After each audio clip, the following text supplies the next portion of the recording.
Hello friends, எல்லோரும் எப்படி இருக்கீங்க?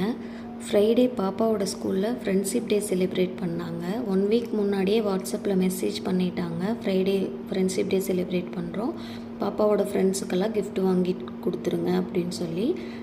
பட்ஜெட் வந்து 30 ரூபீஸ்க்குள்ளே தான் இருக்கணும், அதுக்கு மேலே வாங்கக்கூடாதுன்னு சொல்லிட்டாங்க. நாங்களும் வாங்கி பேக் பண்ணி கொடுத்துட்டோம். அவளுக்கு 3 கிஃப்ட்டு ரிசீவ் ஆகிருந்தது. வீட்டுக்கு வந்தது ஒரே சந்தோஷம், எனக்கு 3 கிஃப்ட் வந்திருக்குன்னு. ஒவ்வொன்றா உட்காந்து பிரித்து பார்த்துட்டு இருந்தா. எடுத்து பார்த்துட்டு சொல்லிகிட்டு இருந்தா, எனக்கு இது இந்த ஃப்ரெண்டு கொடுத்தது, அந்த ஃப்ரெண்டு கொடுத்ததுன்னு அவங்கவுங்க நேம் சொல்லிகிட்டு இருந்தா.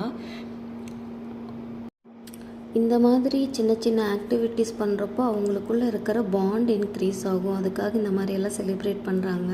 நாம் ஸ்கூல் படிக்கையில் அந்த குட்டியாக பேண்டு மாதிரி வாங்கிட்டு போய் நம்ம ஃப்ரெண்ட்ஸுக்கெல்லாம் கட்டி விடுவோம். அதெல்லாம் ஒரு ஹாப்பி மூமெண்ட். இதே மாதிரி இப்போ இருக்கிற குழந்தைகளுக்கும் ஸ்கூல்லேயே வந்து நிறைய ஆக்டிவிட்டீஸ் எல்லாம் கண்டக்ட் பண்ணுறாங்க. அவளுக்கு ஒரே ஹாப்பி, இவ்வளோ கிஃப்ட்ஸ் வந்துருச்சு அப்படி சொல்லிட்டு ஒவ்வொன்றா பிரித்து அப்போவே அதெல்லாம் யூஸ் பண்ணிவிட்டு சந்தோஷமாக இருந்தா.